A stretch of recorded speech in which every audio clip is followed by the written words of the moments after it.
ప్రేమగల ప్రియమైన పరిశుద్ధుడమైన సజీవమైన నిజమైన నిత్య జీవము కలిగిన సత్యదేవుడమైన ఆకాశమందున్న అంతటా అన్ని సమయాల్లో ఉన్న మా పరలోకపు తండ్రి యేసు క్రీస్తు ప్రభు నామం బట్టి హృదయపూర్వకమైన కృతజ్ఞతలతో ఆరాధన చెల్లిస్తూ మీ పాదములు చెంతకొస్తున్నాం. మీరు నమ్మదగిన దేవుడు,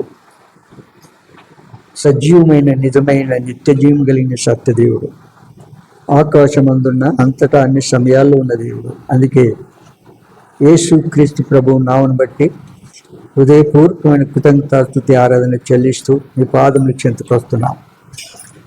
కొంత సమయాన్ని పాటల ద్వారా మిమ్మల్ని ఆరాధించి స్తుతించి గణపరిచి మాయంపరచాలి కృప మాకు వచ్చినందుకే స్తుతిస్తున్నాం. పాలు పొందిన బిడ్డలందరినీ బట్టి మీకు అన్నా చదువుకునే లేఖన భావం మాతో మాట్లాడండి. మీ మెల్లని స్వరాన్ని వినిపించండి. ఆరాధన ఆత్మతో మమ్మల్ని నింపండి. ఆత్మతో సత్యముతో ఆరాధించడానికి కృపనివ్వండి.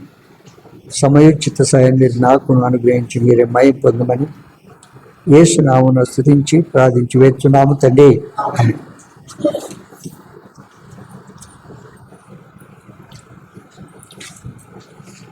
కీర్తనలు 103.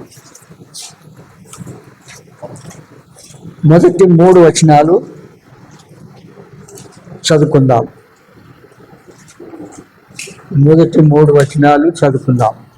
నేను ఒక వచనం చదువుతాను, మీరు ఒక వచనాన్ని చదవండి. 3వ వచనాన్ని అందరం కలిసి చదువుకుందాం. నా ప్రాణమా యెహోవాను సన్నుతించుము, నా అంతరంగముననున్న సమస్తమా ఆయన పరిశుద్ధ నామమును సన్నుతించుము. ప్రాణమా యెహోవాను సన్నుతించు, ఆయన చేసిన ఉపకారం దేనిని మరువకు. ఆయన నీ దోషములన్నిటినీ క్షమించువాడు, నీ సంకటములన్నిటినీ కుదుర్చువాడు.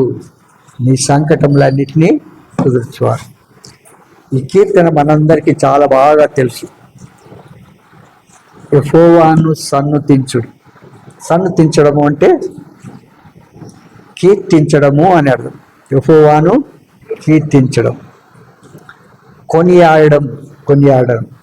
2వ కొరింథీయులకు రాసిన పత్రిక కీర్తనలు 63. కీర్తనలు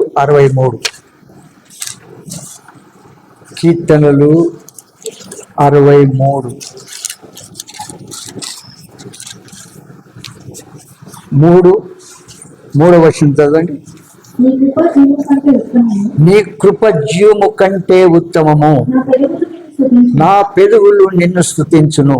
ఎవరిని స్తుతిస్తాయి? సజీవమైన నిజమైన మృత్యుంజయుడై తిరిగి లేచిన ఆ ప్రభును స్తుతించడం. 6వ వచనం చూడండి. 6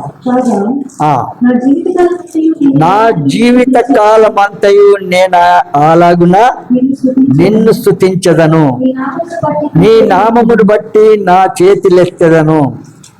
ఈ కీర్తన అంతా చదువుతూ ఉంటే ప్రభువును ఎట్లు స్తుతిస్తున్నారో గణపరుస్తున్నారో ఇక్కడ రాస్తూ ఉంది. కనుక మనం ఎందుకు దేవుని స్తుతించాలి? మన ప్రశ్న ఏంటి? కీర్తనలు 47 6-7 వచనం. దేవుని కీర్తించుడి, మన రాజును కీర్తించుడి. దేవుడు సర్వభూమికి రాజై ఉన్నాడు, రమ్యముగా కీర్తనలు పాడుడి. దేవుడు అన్యజనులకు రాజై ఉన్నాడు. దేవుడు తన పరిశుద్ధ సింహాసనం మీద ఆసీనుడై ఉన్నాడు. జనముల ప్రధానులు అబ్రహాం యొక్క దేవునికి జనులై కూడుకొని ఉన్నారు. ఎందుకు? ప్రభును స్తుతించడానికి. దేవుడు ఎలాంటి వాడైన సంగతిని మనం చూస్తున్నాం. నెహెమ్యా గ్రంథము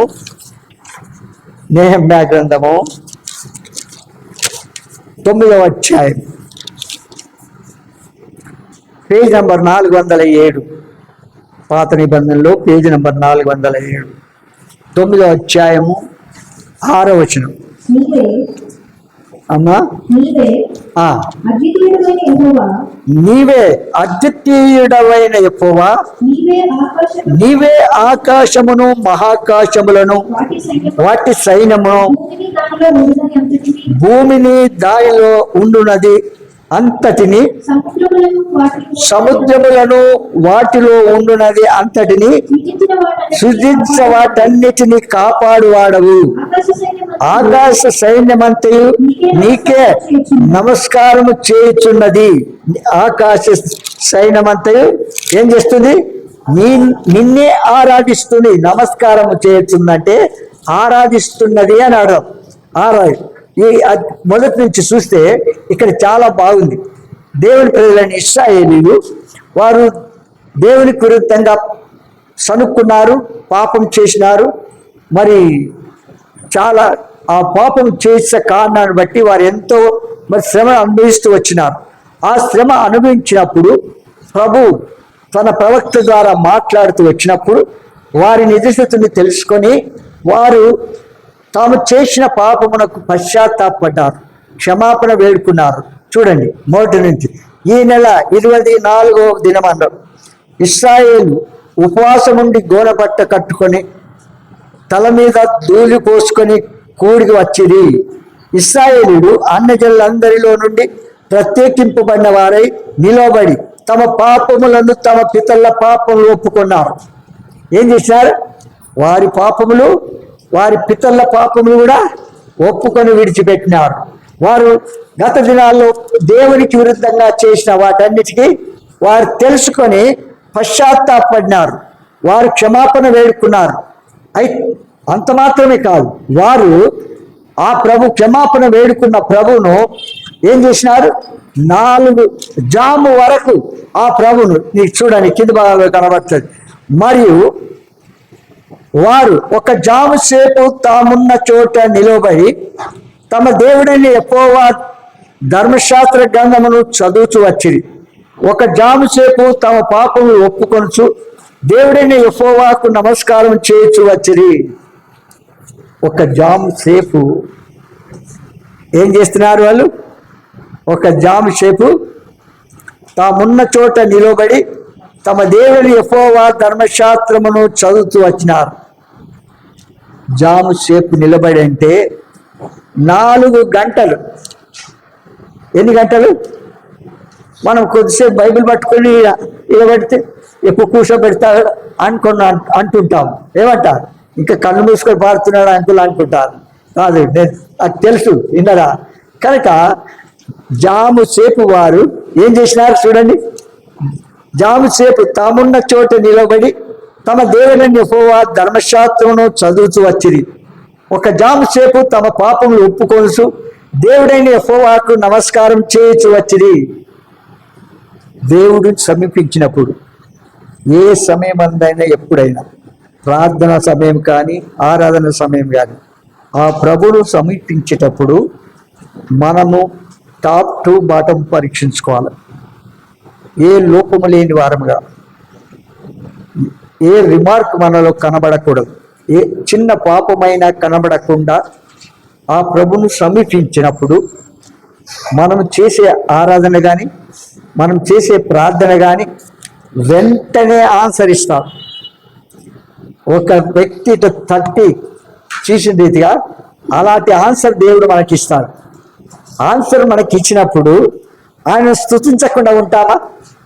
ఆయనకి థ్యాంక్స్ చెప్పకుండా ఉంటామా? ఆయన చేసిన మేలును బట్టి జీవితకాలం అంతా మనం స్తుతించినా మన నోరు చాలా వాస్తవంగా చెప్పాలంటే అలాంటి దేవుని కలిగి ఉండి అలాంటి దేవుని సనుక్కోవడము, తిరుగుబాటు చేయడము, వ్యభిచారులు అవ్వడము, మరి రకరకాల పాపములకు గురి అయిపోయి విగ్రహారాధికులైపోయి వారు ఏం చేసినారు? తమ దేవుడని యెహోవా వదిలి ఒక విగ్రహాన్ని చేసుకొని ఇదే యెహోవా అని ఆ విగ్రహం దూడ దగ్గర వారు చూడు ఎంత ఎంత దిగజారిపోయారో ఈ దేవుని ప్రజలు. మరి ఇశ్రాయేలు ఆనాడున్న ప్రజలు ఈనాడు కూడా ఉన్నారా? దిగజారిపోయినటువంటి జీవితం. అయితే వారు ఒక కార్యం చేశారు, ఒక పని చేసినారు. ఏంటి ఆ పని? వారి నిజస్థితి వారు ఎరిగినారు. వారు చేసిన పాపము వారు గుర్తించారు. దేవునికి విరుద్ధంగా సనుక్కున్నది, పాపం చేసింది, మరి ఇంకా ఏవైతే చేసిన వాటన్నిటిని ఒప్పుకొని విడిచిపెట్టి ఆ ప్రభువును స్తుతిస్తూ ఉన్నారు. మొదట మన పాపములన్నింటినీ యేసు రక్తంతో కడుక్కోవాలా, పరిశుద్ధులంగా తీర్చబడాలా, ఆ తర్వాత ఆ ప్రభును ఆరాధించాలి. అప్పుడు మన ఆరాధన అంగీకరిస్తాడు, మన ఆరాధన అంగీకరిస్తాడు. 4వ వచనం చూడండి. లేవీయులలో యెషువా, బానీ, కద్మియేలు, షెబన్యా, బున్ని, షెరెబ్యా, బానీ, కెనానే అనువారు మెట్ల మీద నిలబడి ఎలుగెత్తి తమ దేవుడైన యెహోవాకు మొరపెట్టిరి. అప్పుడు లేవీయులైన యెషువా, కద్మియేలు, బానీ, హషబ్నేయ, షెరెబ్యా, హోదియా, షెబన్యా, పెతహాయ అనువారు నిలబడి నిరంతరం మీకు దేవుడైన యెహోవాను స్తుతించుడని చెప్పి ఈలాగున స్తోత్రం చేసిరి. సకలాశీర్వచనములకు మించిన నీ ఘనమైన నామం స్తుతింపబడునుగాక. ఏమన్నాడు? సకలాశీర్వచనములకు మించిన నీ ఘనమైన నామానికి స్తుతి చెల్లిస్తున్నాను. కనుక వారు చేసిన వెంటనే మన ప్రభు ఒకటి, మనం మట్టివారం, బలహీనం, అడుగడుగున తప్పులు జారిపోయి పడిపోయేవారం, పరిపూర్ణం ఎవరము కాదు. అయితే మన నిజ స్థితిని గుర్తించి ఎక్కడైతే మనం పాపం చేస్తూ వచ్చినామో అక్కడ వెంటనే ఏం చేయాలి? వెంటనే తెలుసుకొని సరి చేసుకోవాలి, క్షమాపణ వేడుకోవాలి. ఆ దేవుడు క్షమించినప్పుడు మనం ఎంత స్తుతించినా మన నోరు చాలనే చాలు. కనుక ఆ ప్రజలు ఎట్లు స్తుతించారు? ఎంత యెహోవాను స్తుతించాలని చెప్పి ఇలాగ స్తోత్రము చేసిరి. నీ సకలాశీర్వచన స్తోత్రములకు మించిన నీ ఘనమైన నామము స్తుతింపబడునుగాక. నీవే అద్వితీయ దేవుడైన యెహోవా, నీవే ఆకాశమును, మహాకాశములను, వాటి సైన్యమును, భూమిని, దానిలో ఉండున్నది అంతటిని, సముద్రములను, వాటిలో ఉండున్నది అంతటిని, సృజించిన వాటన్నిటినీ కాపాడువాడు. ఆకాశ సైన్యమంతయు నీకే నమస్కారం చేయుచున్నది, నిన్నే ఆరాధిస్తుంది. అర్థమైందా? సృష్టి అంతా కూడా సృష్టించినది మొదలుకొని ఈ సమయం వరకు ప్రభువును స్తుతిస్తూ గణపరుస్తూ ఉంది, ప్రభువును మయపరుస్తూ ఉంది. కానీ ఆ ప్రభు యొక్క రూపంలో సృష్టించిన మానవుడు ఆ ప్రభుని ఎంతగానో నొప్పిస్తున్నాడు, బాధపరుస్తున్నాడు, గాయం చేస్తున్నాడు, రేపిన గాయాన్ని మళ్ళీ గాయం చేస్తున్నాడు. అలాంటి సమయంలో అలాంటి ప్రజలు ఆరాధన చేస్తే ఎన్నడూ కూడా అంగీకరించేవాడు కాదు, ఎన్నడూ కూడా అంగీకరించేవాడు కాదు. కనుక మన జీవితంలో ఎప్పుడైనా మనము ప్రభువును సమీపించినప్పుడు, దోషారోపణ లేని మనస్సాక్షి కలిగి ప్రభువును సమీపించినప్పుడు మన ప్రార్థన, మన విన్నపాలు అంగీకరిస్తాడు. ఆరాధన కనుక అలాంటి దేవుని మనము ఆరాధన చేయాలి. 103వ కీర్తన 103 19వ వచనం.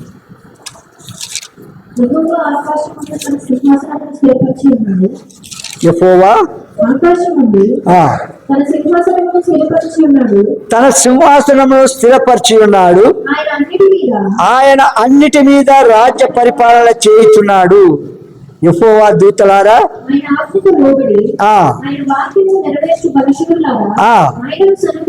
ఏం చేయాలా? ఆ దేవుడైన యెహోవాను సన్నుతించుడి. యెహోవా సైన్యములారా ఆయన చిత్తం నెరవేర్చు, ఆయన పరిచారకులారా మీరందరూ ఆయనను సన్నుతించుడి. మీరందరూ ఆరాధన యొక్క విలువ అందరికీ తెలియదు. తెలిసి ఉంటే వారు నిర్లక్ష్యంగా రారు. దేవుని భయం కలిగిన వారు పరిగెత్తుకుంటూ వస్తారు ప్రభు మందిరానికి సకాలమునకు. వారు రాలేని కారణం ఏమిటంటే వారి యొక్క ఆత్మీయ అంతస్తు అంతంతనే ఉంటుంది. విన్నారా?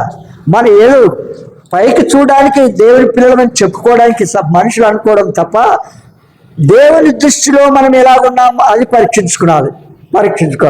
ఆయన ఏమై ఉన్నాడో దాన్ని బట్టి మనం ఆరాధించాలి. ఏమై ఉన్నాడు? ఆయన సర్వలోక సృష్టికర్త, సర్వంతర్యామి, సర్వవ్యాపి. ఆయన సర్వభూమికి రాజు అయి ఉన్నాడు, రాజులకు రాజు, ప్రభులకు ప్రభు. కనుక ఆయన నిరంతరము స్తుతికి పాత్రుడు. ఆ మహాదేవుడు నిరంతరము స్తుతికి పాత్రుడు. ఆయన చేసిన క్రియలను, కార్యములను బట్టి ప్రభువును స్తుతించాలి. అవునంటారా లేదా? సంకటములు అంటే రోగములను కుదర్చువాడు, సమాధిలో నుండి అంటే నాశనం నుండి నీ ప్రాణమును విమోచిస్తున్నాడు. కనుక నరకము నుండి మనము దేవుని పక్షంగా దేవునితో కూడా మరి ఎల్లప్పుడూ స్తుతించడానికి ఆ ప్రభు మన పట్ల చేస్తూ వచ్చాడు. కనుక ఆ ప్రభుని ఎల్లప్పుడూ స్తుతించాలి. ఎవరు దేవుని స్తుతించాలి? ఎవరు దేవుని స్తుతించాలా చెప్పండి? సకల ప్రాణులు ఆయన స్తుతిస్తాయి. 150 కీర్తనలు 150.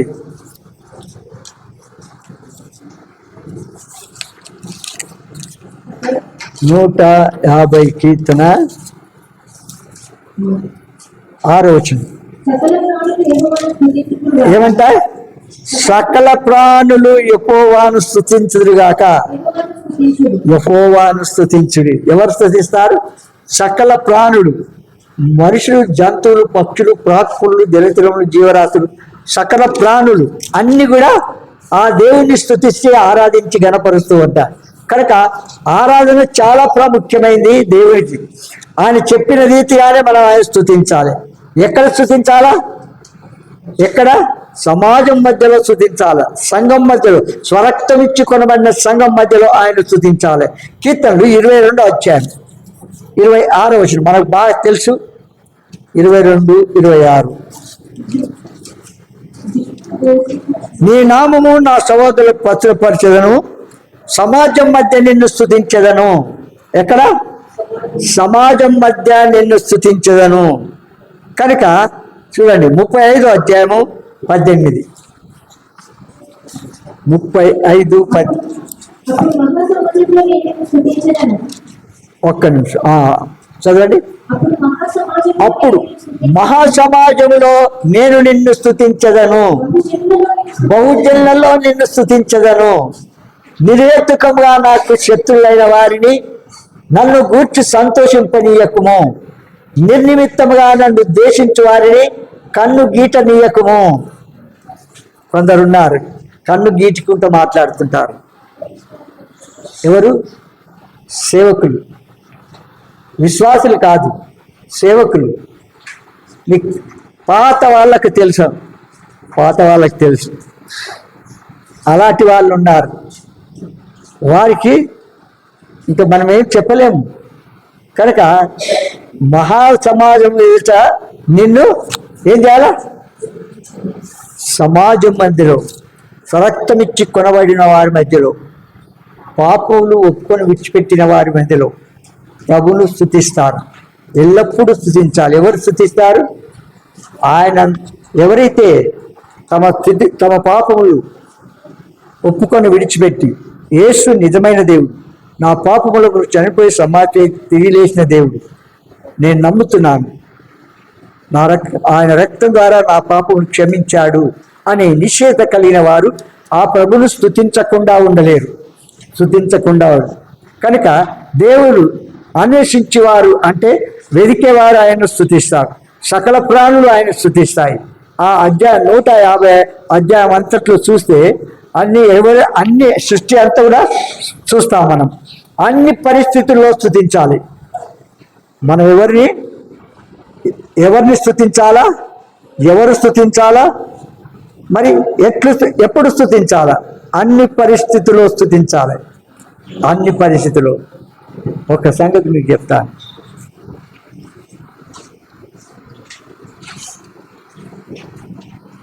నా సీక్రెట్ ఏముండదు కనుక ఓపెన్గా చెప్తాను. నేను దాచుకునే పని ఉండదు, తలంచి యోచించేది. మన కదలికలు దేవుని యొక్క సరైనవని సరైన అని ఎట్లా తెలుసుకుంటాం చెప్పండి? డైలీ మనము ప్రార్థన కోరుకుంటాం, అవునా? మీ వాక్యానుసారముగా మిమ్మలను హెచ్చరించి ప్రార్థనకు వచ్చారు అంటే 7 o'clock ప్రార్థన ఉందంటే ఆ టైంకు వెంటనే ముందుకు దేవుని దగ్గరికి రావాలా. ఎవరి దగ్గరికి కాదు, సేవకుని దగ్గరికి కాదు, విశ్వాసుల దగ్గరికి కాదు, ఎవరి దగ్గరికి? దేవుని దగ్గరికి రావాలా. ఎప్పుడు వెళ్ళాలా? మధ్యలో లేచిపోవాలా. అవునా? మీకు ఎవరు చెప్పినారో బోధ తెలియదు, ఎప్పుడో వస్తారు, ముందు వచ్చిన కదా ప్రార్థన చేసి వెళ్ళిపోవడం అని దైవక్రమం అది. ఆఖరి వరకు అందరూ చేసిన ప్రార్థనకు ఆమెను చెప్పాల, అవునని చెప్పాల. సంఘ ప్రార్థన అది చాలా ప్రాముఖ్యమైంది. సంఘమునకు పరలోక ద్వారం చెవులు సంఘానికి ఇచ్చాడు, అందరికి ఇవ్వలేదు. ఇచ్చినాడా? కనుక సంఘ ప్రార్థన ఎక్కడ 2-3 కూడతారో వాళ్ళ మధ్య నేను ఉన్నాను. అవునా? దానియేలు, శద్రకు, మేషకు, అబేద్నెగో చిన్న మందగా కూడినారు. ప్రతికూల పరిస్థితిలో ఆ ప్రభువుని ఏం చేసినారు? పట్టుదలతో, భారముతో, కన్నీటితో ప్రార్థన చేసి, అగ్ని పరీక్ష లాంటి శ్రమకు అగ్నిలో వేస్తామని చెప్పినా కూడా వారి ఆవగిందంతా కూడా కదలికలు, భయం వారికి లేదు. ఎందుకు చెప్పండి? మేము ఒకవేళ చనిపోయినా మా ఆత్మ మా ప్రభు దగ్గరికి వెళ్తుంది అని సంతోషించాం. కనుక అలాంటి నిరీక్షణ మనం కలిగి ఉండి ప్రతికూల పరిస్థితులు కూడా ఏం చేయాలా? ఆ ప్రభును స్తుతించాలి. అగ్ని పరీక్ష లాంటి శ్రమలు వస్తే కూడా మనం థ్యాంక్స్ చెప్పాలి, దేవుని స్తుతించాలి, సరుక్కోకూడదు, తప్పులు పట్టకూడదు, నేరమేయకూడదు. విన్నారా? దేవుడు మనకు చెప్పింది వాక్య ప్రకారంగా 7 గంటల కంటే 7 గంటలకు రావాలి, ముగించేంత వరకు రావాలి. కొద్దిగా ఆలోచన అయిందనుకో లేచి వెళ్ళిపోతుంటారు. అది దేవుని ఎక్కడి నుంచి? దేవుని సన్నిధి నుంచి వెళ్ళిపోవడము దైవక్రమం. అది దైవక్రమ. ఎవరైనా చెప్పినారా? చెప్పండి. దేవుని ఆత్మ నడిపించినప్పుడు ఆఖరి వరకు మనం ఉండాలి, అది దేవుడు. కనుక ఆయనను ఎల్లప్పుడూ ఎప్పుడు స్తుతించాలా? అన్ని సమయాల్లో స్తుతించాలి. నేను ఎల్లప్పుడూ యెహోవాను సన్నతించను అంటాడు. కనుక ఎల్లప్పుడూ మనం కీర్తించాలి, ఆయన ఘనపరచాలి, ఆయన మయపరచాలి. తర్వాత అన్ని పరిస్థితుల్లో స్తుతించాలి. అన్ని పరిస్థితులే ప్రతికూల పరిస్థితుల్లో ప్రభువును స్తుతించాలి. అనుకూల పరిస్థితిలో కాదు, ప్రతికూల పరిస్థితుల్లో మనం ఏం చేయాలి? ఆ ప్రభును స్తుతించాలి. చెప్పండి. అన్ని అనుకూలమైన సమయాలు మనకు వచ్చినప్పుడు సంతోషంగా గంతులు వేసి చెప్తూ ఉంటాం. ఏమంటారు? కానీ అదే ప్రతికూల పరిస్థితులు సంతోషిస్తావా? అప్పుడే స్తుతించాలి అంటాడు. చూడు, మనం చెప్తాను. ప్రభు మరి శరీరాలుగా లోకంలో జీవిస్తూ వచ్చినప్పుడు అనేకమైన అద్భుత కార్యాలు, మహత్కార్యాలు, గొప్ప కార్యాలు, సూచక్రియలు చేస్తూ అనారోగ్యాన్ని బాగు చేసి నానా రకములైన రోగులు, నానా రకములైన మరి ఆ సమస్యలు కలిగిన వారు, నానా రకములైన ఇబ్బందులు కలిగిన వారు ఆయన దగ్గరకు వచ్చినారా లేదా? ఒక వ్యక్తి పక్షవాయువు కలిగిన వాడిని 4 మోసుకొని వచ్చినారు. అవునా? 3 కిలోమీటర్లు డిస్టెన్స్లో నువ్వు మోసుకొని వస్తావా? ఆటో ఉంది, పోదాం అక్కడికి. ఇక్కడి నుంచి అక్కడ పోవడానికి, ఈ క్లాస్ నుండి బ్యాంక్ దగ్గరికి వెళ్ళడానికి ఏం కావాలి? మనకు ఏం కావాలి? ఆటో కానీ ఏదైనా. ఈ దినాల్లో మరి 2 వీలర్స్ కూడా అది చేస్తున్నారు. చూడండి ఎంత సౌకర్యమైంది కదా. మనుషులకు కష్టం ఉండకూడదు అలాంటివి. అందుకే ప్రతికూల పరిస్థితుల్లో ప్రభువును సిలువ వేసినప్పుడు, లోకమంతా ఆయన అద్భుత కార్యాలు చేసినప్పుడు జనసమూహం 1000 మంది ఆయన వెంబడించినారు. తన ప్రజలే ఆ ప్రభువును ఏం చేసినాడు? సిలువకు అప్పగించారు, అన్ని సిలువ వేసినారు. విన్నారా? అయితే సిలువ వేస్తూ వచ్చినప్పుడు, ముళ్ళ కిరీటం పెడుతూ వచ్చినప్పుడు, మరి ప్రక్కలో బల్లెంతో పొడిచినప్పుడు, కాళ్ళలో మేకులతో కొడితే, శీలలతో కొడితే ఎట్లుంటుంది చెప్పండి? ఎట్లుంటుంది? ఒక చిన్న సూది గుచ్చుకుంటే ఎంత భయం మనకు. అవునా? సూది గుచ్చుకుంటే ఎంత భయం. అలాంటిది నీ పాపముల కొరకు ఆయా మహాదేవుడు నీ తలంపులతో, ఊహలతో, క్రియలతో చేసిన మాటలతో చేసిన పాపాన్ని తీసివేయడానికి ముళ్ళ కిరీటం పెట్టించుకున్నాడు. నీ కాళ్ళు చేసిన పాపాన్ని తీసివేయడానికి కాళ్ళలో మేకులు కొట్టించుకున్నాడు.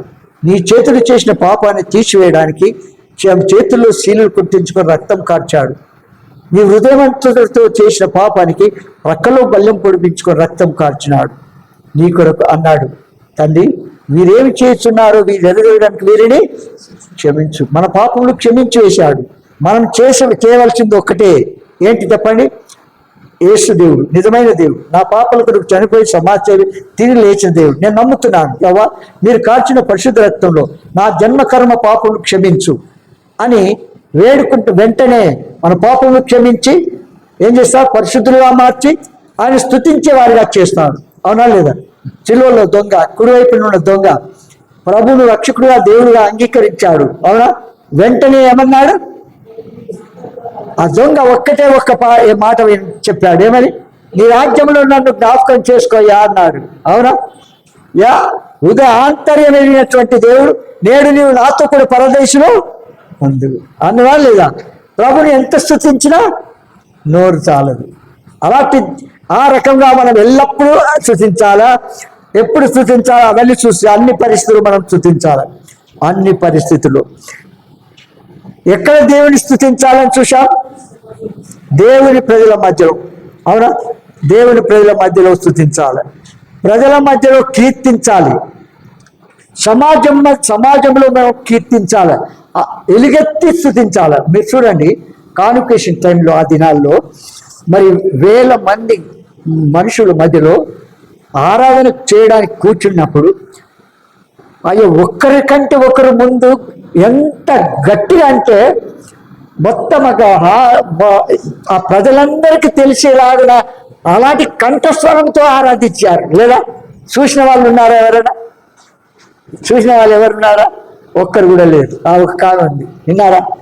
వాళ్ళు యూత్ మీటింగ్ అంటే కొంతమంది, కాన్వకేషన్ అంటే వేల మంది మధ్యలో వారు ఎలుగెత్తి ఆరాధన చేస్తూ ఉంటే ఎంత పోటీగా నాకు తరుణం దొరకదేమో, మా సమయం దొరకదేమో అని పరిగెత్తుకుంటా వాళ్ళు ఆరాధన చేస్తూ ఉండేవాళ్ళు. ఈనాడు మనము పక్కకున్న వారికి ఏంది వినబడదు. ఇలా ఎవరైనా తప్పులు పట్టేటోళ్ళు ఉన్నారా? తప్పులు బట్టి ఏమైనా చేస్తారా? ప్రభుని స్తుతించే నేర్చుకోవాలి. ఎందుకంటే ఎల్లప్పుడూ స్తుతించాలి. ఆయన స్తుతులకు పాత్రుడు, ఆరాధనలకు యోగ్యుడు. ఆయన సర్వలోక సృష్టికర్త. ఎంత స్తుతించినా మన నోరు చాలనే చాలు. కనుక ఈ మాటలు ఆధారం చేసుకొని కొంతసేపు ఆరాధనకు వెళ్దాం. ఆరాధన